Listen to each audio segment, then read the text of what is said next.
Olá, vou te fazer uma pergunta. Qual é a importância da concentração e da memória em nossa vida? Você já parou para pensar nisso? Veja como as duas coisas estão intimamente ligadas. É sobre isso que a gente vai falar hoje.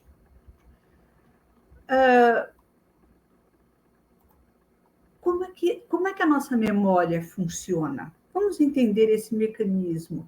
Como é que as coisas ficam guardadas? Porque, na verdade, gente,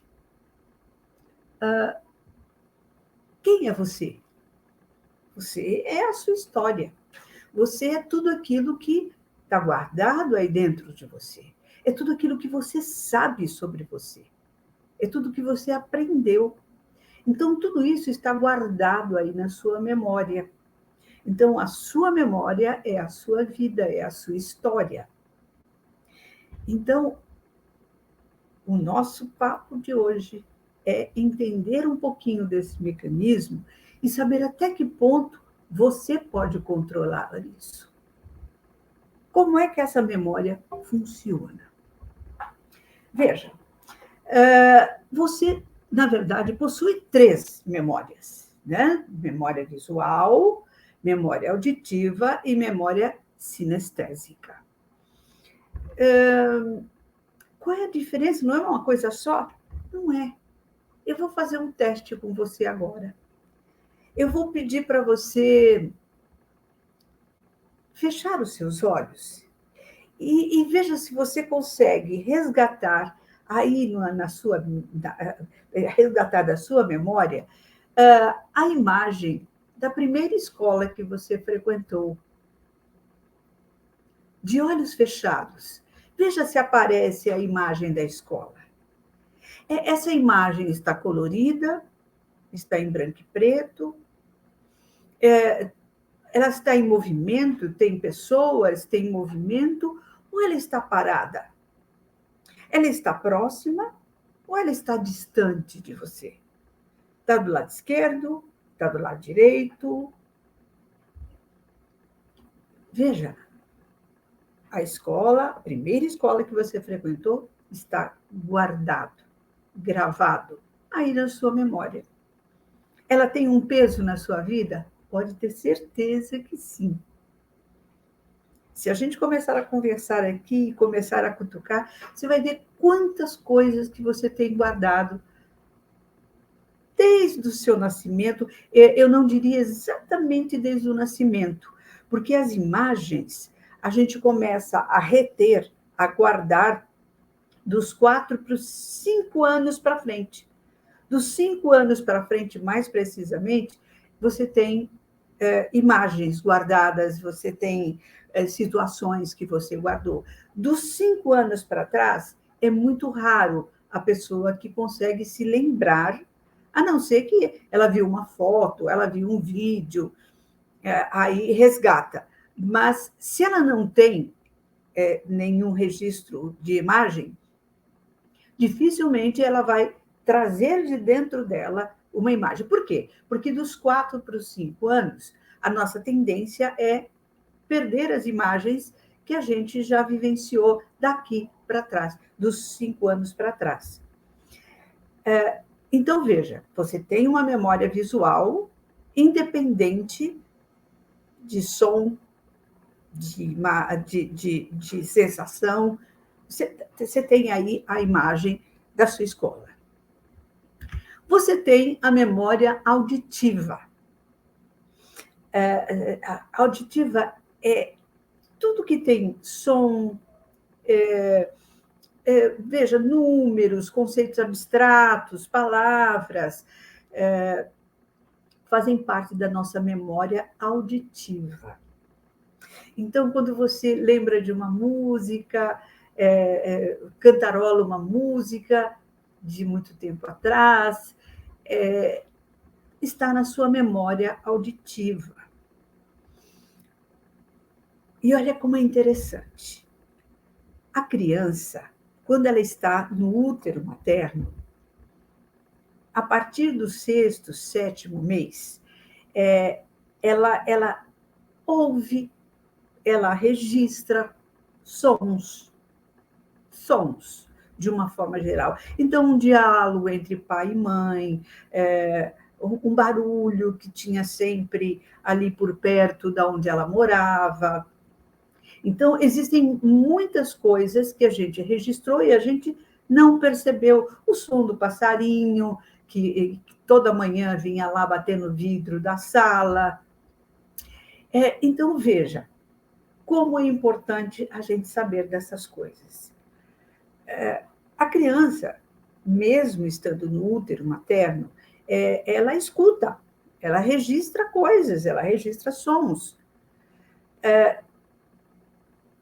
Eu tenho um caso para contar para vocês. Eu quero compartilhar com vocês. Foi muito bonito. Uma moça veio fazer o curso comigo, ao vivo, e ela contou para a classe, quando a gente falava sobre a memória auditiva, né? A importância da memória auditiva na nossa vida. E ela contou um fato que aconteceu com ela.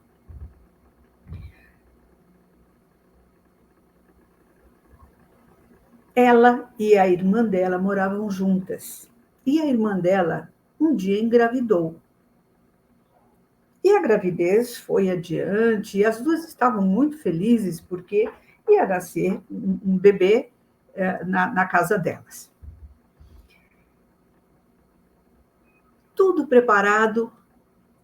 A mãe que estava grávida, né, uma das irmãs que estava grávida, ela estava tão feliz de ganhar um bebê que ela comprou uma caixinha de música e todos os dias, num determinado horário, ela pegava aquela caixinha de música, colocava encostada na barriga, ligava a caixinha e conversava com a filhinha. Amor, olha, essa música a mamãe comprou para você ouvir e saber o quanto a mamãe te ama. E toda vez que você ouvir essa música, você vai saber que a mamãe sempre te amou muito e que eu quero que você seja muito feliz. Isso ela fez durante toda a gravidez dela. Muito bem. No dia do parto, a mãe teve um problema na hora do parto e ela faleceu. Mas a bebezinha conseguiram salvar, a menina.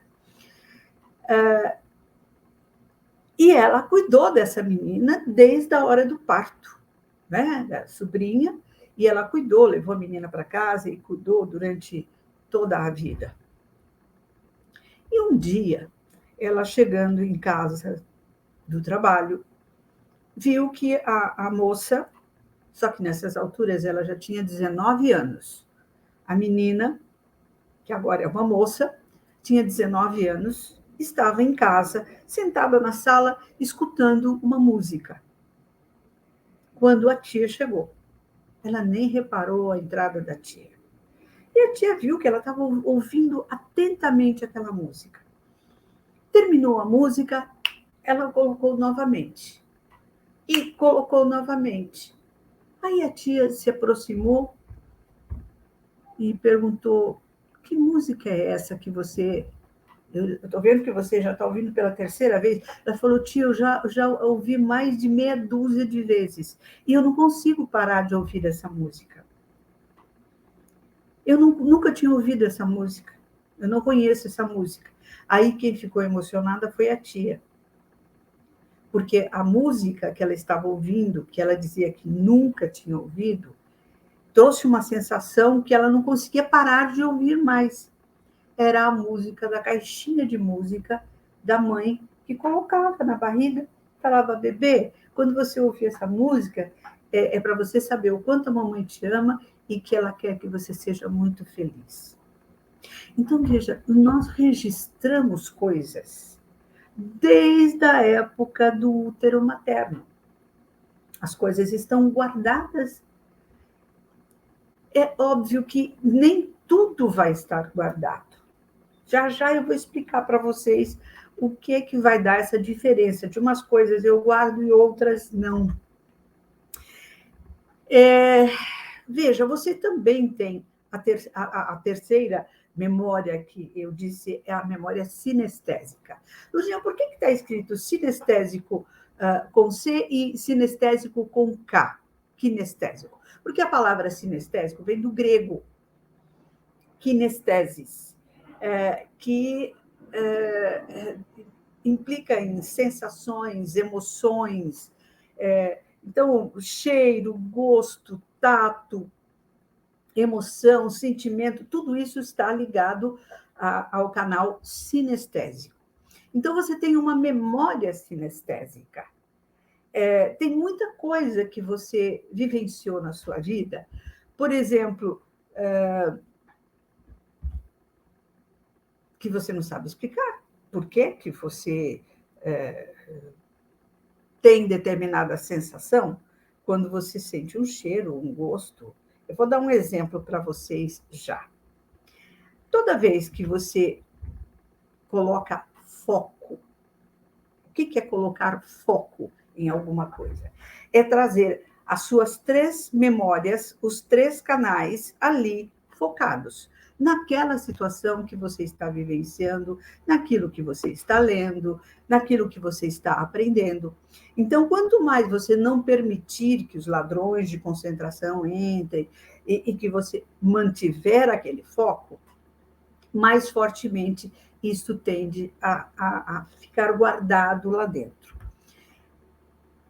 Eu me lembro que, de vez em quando, chovia e o barulho da chuva batendo na janela, no vidro da janela, era bom, era bom. Tinha uma emoção por trás daquilo interessante, às vezes nostálgica, às vezes triste, às vezes parecendo que eu estava com saudade de alguém que eu não sabia quem era. Então, o barulho traz uma sensação para mim, traz uma emoção? Sim. Então, olha, um barulho ligado ao meu emocional, ligado às minhas sensações, eles unidos me trazem uma sensação diferente. Por exemplo, eu tinha uma cachorra, a Luna, ela podia estar no meio de 100 cachorros, brincando, correndo, latindo. A Luna latia, eu sabia que era ela. Eu identificava o latido da Luna, que era diferente de todos os outros cachorros. Quem faz isso? É o auditivo associado à tua emoção com aquele cão. O barulho da máquina de costura. Cada vez que eu escuto alguém usando uma máquina de costura, imediatamente vem à minha mente, vem lá na minha memória, a minha avó. A minha avó costurava, todos os dias ela ficava ali na maquininha de costura dela, aquele barulhinho era o mesmo, e ela ficava num quarto, que era o quarto de costura dela, olhando pela janela, e um rádio, aqueles rádios antigos, né? Rádios bem antigos, e ela ouvia a novelas da Rádio Nacional. Antigamente, novela era no rádio, não é? Então, veja, um barulho traz uma recordação de uma imagem, que traz uma recordação de uma sensação. Então, um objeto pode trazer tudo isso junto? Sim, se eu me concentrei. Porque, além de se concentrar, existe o fator emoção. Tocou na minha emoção. Eu gostava muito da minha avó. Minha avó era muito importante na minha vida. Então, aquele barulhinho da máquina ficou associado a um conjunto de coisas, que tinha som, tinha imagem e tinha emoção. O assobio do meu pai. Ai, ai, ai. Porque tem coisa, gente, que a gente escuta muitas vezes ao longo da vida. E aquilo fica registrado e tem um significado para a gente. Então, cada vez que o meu pai assobiava, eu não vou saber reproduzir aqui o assobio dele, mas eu identificava que era diferente de todos os outros. Na hora, eu já travava e pensava, meu Deus, o que eu fiz de errado agora? Será que eu estou atrasada para chegar em casa? Será que eu quebrei alguma coisa? A sensação é que eu sempre estava fazendo alguma coisa errada. Meu pai era muito rigoroso, era muito rígido, ele ameaçava muito. Então, o assobio do meu pai. E eu confesso para vocês que, ao longo da minha vida, em alguns momentos, eu escutei o assobio, não era dele, mas eu escutei o assobio como se fosse ele assobiando para mim. E a sensação, o arrepio, o medo também apareceu. Olha que interessante. Então, tanto alguma coisa que eu me concentro muito com os meus 3 canais, com as minhas 3 memórias, fica registrado, porque tudo está interligado, como pode ser alguma coisa que aconteceu uma vez só. Então, tem a repetição daquela coisa que vai sendo registrado no nosso cérebro. Eu me lembro que, quando eu sentia aquele cheirinho da feijoada que a minha mãe fazia, se eu estivesse de olhos fechados e alguém me desse 2 feijoadas para eu experimentar, eu sabia qual que era da minha mãe. Memória sinestésica, gosto. O gosto era a forma que ela fazia, o temperinho que ela fazia de diferente, era típico. Então, a minha memória guardou o gosto da feijoada que a minha mãe fazia. E eu sabia distinguir se era dela ou não, a qualquer instante. Eu tive um namorado que ele usava o perfume Azarro. Há alguns anos atrás, o Azarro deixou o coração de muita gente aí saltitante. E comigo não foi diferente. Eu tive um namorado que usava Azarro. Meu Deus do céu, quando eu sentia o cheiro do Azarro, eu me desconcentrava. Era uma sensação, o coração batia mais forte, era uma coisa que a gente não sabia explicar. Um cheiro. Então, tanto o gosto quanto um cheiro pode me ajudar a me concentrar ou desconcentrar, porque me traz lembranças. E naquele momento, se eu fechasse os olhos, eu veria a fisionomia do meu ex-namorado ali, naquele instante. De alguns momentos que nós passamos, marcantes. Um vestido de bolinha verde. Um vestido branco de bolinha verde. Esse vestido, gente, marcou muito na minha cabeça, porque eu fui convidada para ir num baile, numa festa, num cassino dos oficiais, em São Paulo. Aquilo foi supimpo. Foi único, porque foram muitas emoções juntas.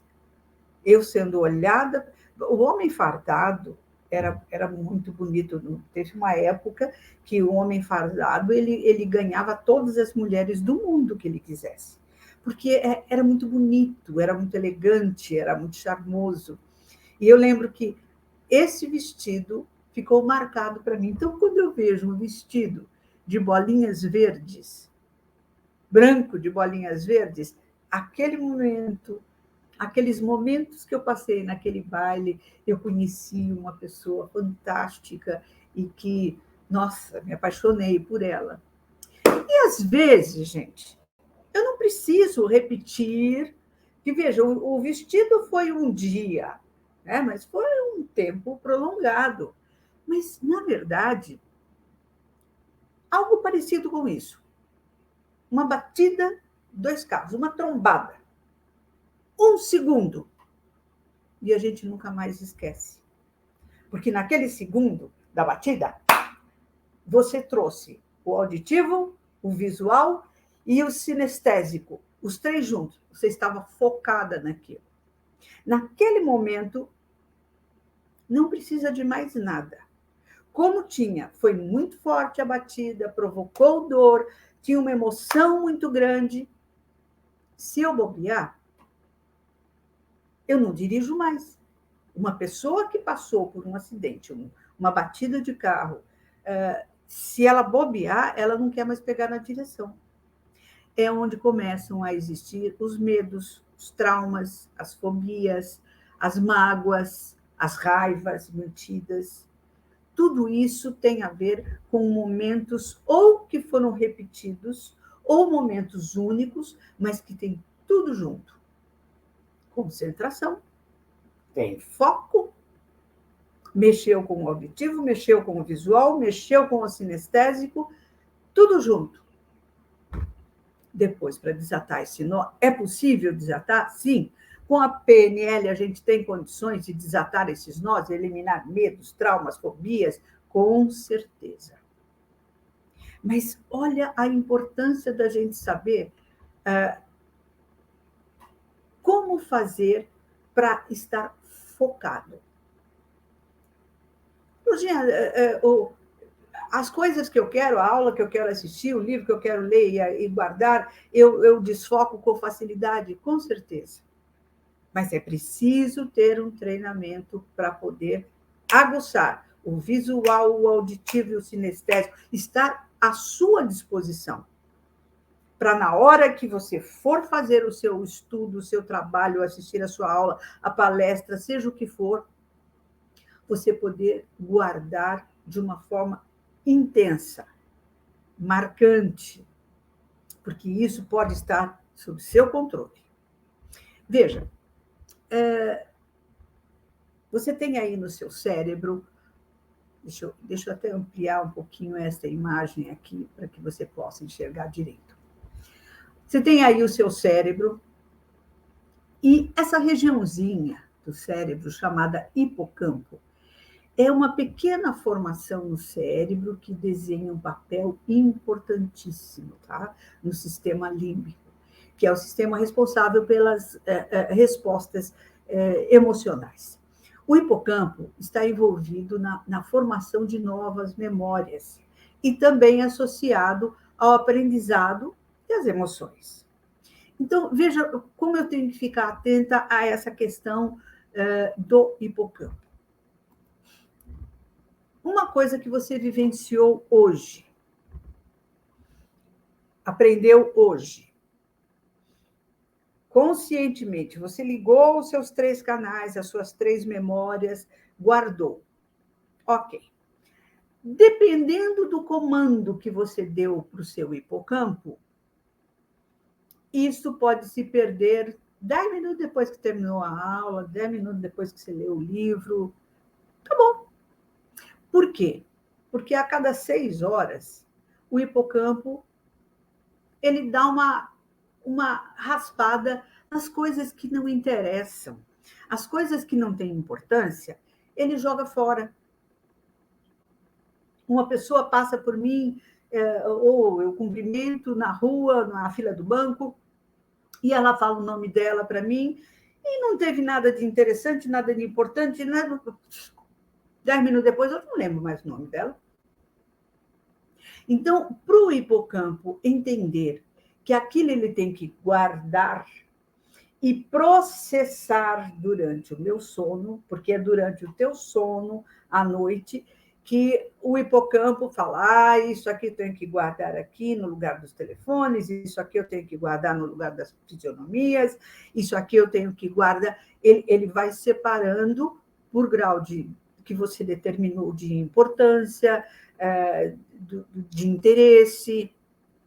Então, é muito importante que, quando você focar, colocar os seus 3 canais, as suas 3 memórias para aprender tal coisa, diga para você mesmo, isso aqui vai ser importante para mim para conquistar o quê? Para conseguir o quê? Fale. fale para você mesmo por que, que aquilo é importante para você guardar. Quando você faz isso, o hipocampo entendeu que aquilo ele tem que guardar. Então, daqui a 6 horas, ele não vai jogar fora. Ok? Se você puder, depois de umas 6 horas, dar uma repassada, olhar de novo o pequeno resumo que você fez, uma foto, comentar com alguém sobre aquilo que você leu, aquilo que você aprendeu. Você está repassando, reafirmando para o seu hipocampo que aquilo é para guardar. Isso aqui vai ser muito importante para. Então, quando você faz isso, e depois de umas 6 horas, você repete, 2, 3 repetições num dia, excelente. Sabe, falar 2, 3 vezes sobre aquilo que você, aquela aula que foi importante, aquilo que você aprendeu, é importante para o hipocampo entender que ele tem que guardar aquilo, sim. Veja, gente, repetir muitas vezes aquela mesma coisa é importante? Sim, mas não confunda decorar com memorizar. A decoração não implica necessariamente que tenha havido compreensão, que tenha havido um significado maior para mim. Eu vou contar para vocês uma história que aconteceu comigo. Veio morar na frente da minha casa, eu tinha 7 anos de idade, uma menina japonesa, a família toda japonesa, chegou do Japão e foram morar numa casa bem em frente à minha. Eu fui fazer as boas-vindas. Ela não falava português, eu não falava japonês, e nós começamos uma amizade fantástica. Ficávamos 24 horas do dia juntas. Primeiro, os primeiros momentos por mímica, ela foi aprendendo português, eu fui ensinando para ela, e ela foi para a escola e foi se saindo muitíssimo bem. Nos tornamos grandes amigas. Aos 12 anos de idade, nós estávamos juntas e tocou uma música e eu falei, nossa, eu gosto dessa música, Reiko. Reiko era o nome dela. Ela falou, você sabia que essa música originariamente é japonesa? Eu falei, não. Ela falou, pois é. Eu falei, então canta para eu ouvir. E ela começou a cantar a música. Ue o muite aruko namida naこぼれないように思い出す。Eu falei, nossa, Rico, que lindo. Eu não sei o que ela estava falando. Falei, escreve para mim como se pronuncia em português, que eu quero aprender. Eu li 36 vezes a música. Cantei 36 vezes a música. Decorei. E essa música ficou na minha cabeça como símbolo da nossa amizade. Então, eu combinei com ela que toda vez que ela ouvisse essa música, ou que eu ouvisse essa música, era para lembrar da outra. Muito bem. Isso aconteceu, foi muito gostoso, até os nossos 16 anos de idade. Aos 16 anos de idade, o pai dela falou, agora tem que voltar para o Japão, porque tem que casar com um filho de amigo meu que prometi quando nasceram. E ela teve que voltar para o Japão e casar com o filho do amigo do pai. Foi um trauma tão grande para nós, essa separação, plena adolescência. Do dia que ela foi embora, eu nunca mais cantei a música, nunca mais li a música, nunca mais. Eu estava com 66 anos. Estava com as minhas filhas ali brincando e coisa e tal, e de repente começou a tocar uma música no YouTube. Eu falei, nossa, crianças, eu conheço essa música é japonesa e eu sei cantar. Ah, mãe, vai, canta aí, vai, deixa eu ver se você sabe a mesma. Eu falei, eu sei a letra, canta aí. Eu comecei a cantar.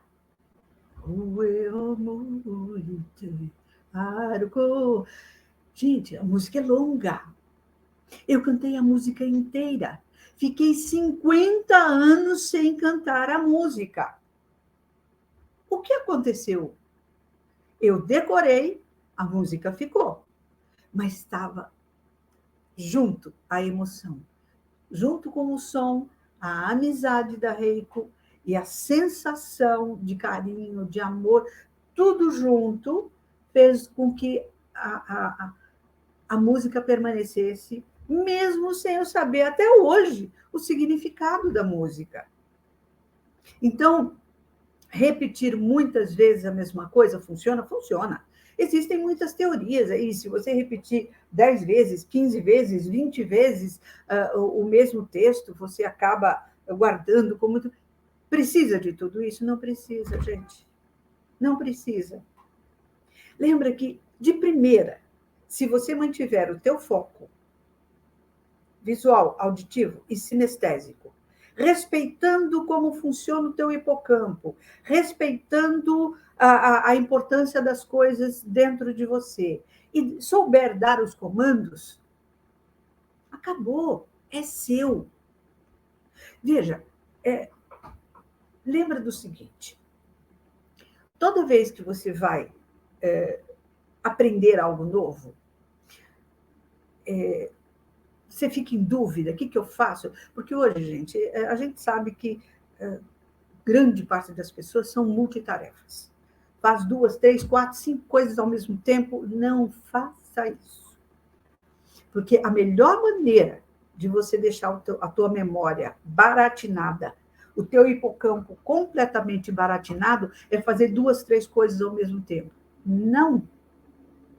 Porque quando você faz 2, 3 coisas ao mesmo tempo, você não está dizendo que alguma delas tem uma importância maior do que a outra. Entra tudo igual. E como a cada 6 horas ele passa o rastelo, o que não tem importância ele joga fora,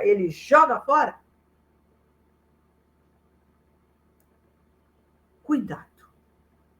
Procure sempre identificar. Isso é importante para mim? É.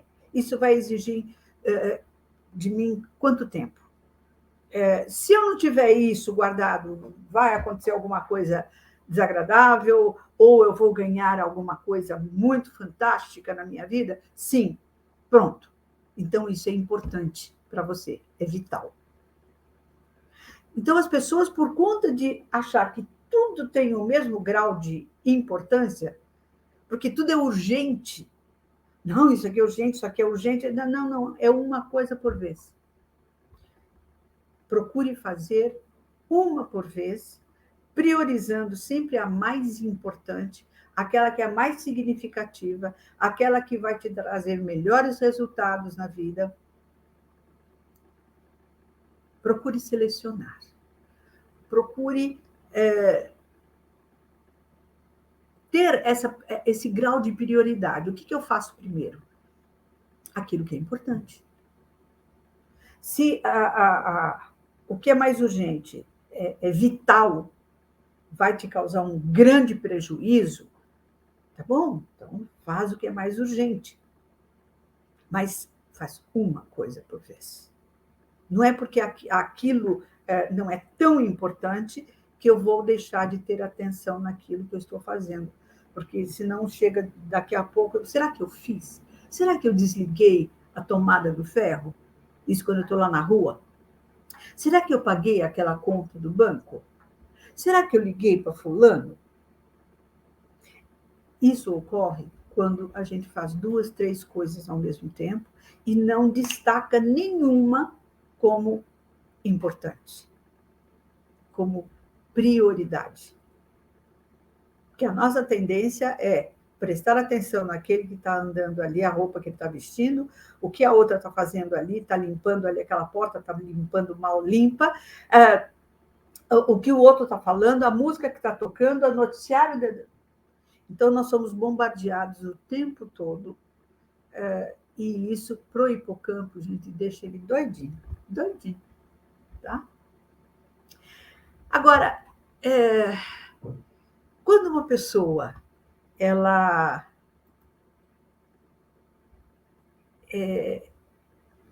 ela se sente menos inteligente do que outra, ela percebe que o outro é mais inteligente, pode ter certeza que quando você grava alguma coisa focado, concentrado, isso fica guardado lá no teu hipocampo, depois isso vai ser distribuído para outras regiões do cérebro. Então tem um monte de gavetinhas lá dentro onde as coisas ficam guardadinhas. Quando uma pessoa é mais inteligente do que outra? Quando ela tem bastante conhecimento, bastante coisa guardada lá dentro, e ela faz sinapses. Quando ela se alimenta direito, quando ela dorme legal, quando ela toma bastante líquido, quando ela tem bastante confiança. Então, ela... Peraí, eu lembro como é que é o nome daquela música. Aquela música que você aprendeu em japonês, chama Sukiyaki. Então, o que é sinapse? A sinapse é quando eu pego um conhecimento que está numa caixinha, conecto rapidamente com o conhecimento que está na outra caixinha e vice-versa. Sabe quando você está vendo um filme? Você fala, nossa, esse artista foi aquele que fez aquele filme e blá, blá, blá, e vem tudo rapidinho. O nome do filme, o nome do artista, o outro filme que ele fez, esse aqui. Quando uma pessoa pega o conhecimento que ela tem, de regra de 3, e vai fazer um cálculo sei lá, para fazer a planilha de custo fixo dela. E ela lembra de como se faz a regrinha de 3 e usa ali para fazer aquela. Veja, ela está usando conhecimentos de longa data para fazer uma coisa que hoje para ela é importante. Trazer um conhecimento da área de biologia para uma área de português, por exemplo. Quando eu estou estudando geografia e eu me lembro de um fato que ocorreu com... Nesse momento, você está fazendo sinapses. É quando um conhecimento se acopla a um outro, vai buscar e faz aquela junção. Um neurônio se aproxima do outro, e eu vou até ampliar essa tela aqui para vocês enxergarem melhor. Veja, está vendo que um neurônio ele está se aproximando do outro. Eles trocam, é como se fosse uma energia ali, né? Que eles estão trocando. Mas quanto mais sinapses você fizer, mais inteligente você será. Quanto menos sinapses você fizer, menos inteligente você será. Veja, por isso hoje, gente, eu via agora há pouco um vídeo do meu netinho que está lá em Londres, estudando num colégio muito bom, sensacional, e eles fazem isso de uma forma impecável. Fazer com que os jovens, ele tem 12 anos agora, esse meu neto, e eu vi o vídeo dele, que ele me mandou hoje, 2 vídeos. Um vídeo, ele fazendo o Muay Thai, né? Repetindo um movimento, um gesto. E no outro vídeo, ele estava fazendo bombons recheados. Ele estava fazendo bombons recheados, colocando, mexendo o chocolate, botando a fruta, botando o recheio. E sabe história, e sabe geografia, e sabe matemática. Então, hoje, gente, a gente procura fazer com que um jovem, uma criança, faça sinapses, vá buscar conhecimento, não isolado, mas uma coisa tem a ver com a outra. Assim somos nós. Cada um de nós tem uma linha de tempo. Então, tudo que a gente tem armazenado aqui dentro, ele vai sendo armazenado e ele vai tendo um significado para mim, e ele vai provocando algumas coisas para mim. Só que, gente, se por um acaso um registro de alguma coisa que me aconteceu lá na infância estiver guardado num lugar não adequado, ele não vai ser legal para mim. Se eu discutir com uma pessoa e aquilo ficou muito bem guardado e ele está guardado num lugar inadequado, o que eu chamo de local inadequado? Tudo aquilo que é passado está aqui à esquerda. Futuro, direita, aqui na frente, presente. Então, uma das primeiras coisas que nós precisamos aprender é como está a nossa linha de tempo. O que é que está guardado aqui, que só está ocupando espaço e trazendo sensações desagradáveis? Eu posso eliminar? Posso. Posso jogar fora? Sim. Posso neutralizar aquilo para que ele nunca mais me traga aquela sensação? Pode. É isso que a programação neurolinguística, uma das ferramentas mais fantásticas para você aprender a memória. Então, veja, falar sobre memória é falar sobre a vida. Quem você está hoje e quem você quer vir a ser no futuro. Com foco, você vai aonde quiser. E aprendendo a separar as coisas, jogar fora o lixo que não interessa mais, neutralizar, você passa realmente a ter o comando da sua vida nas suas mãos. Mas isso é um papo nosso para uma próxima live, que eu vou aguardar você.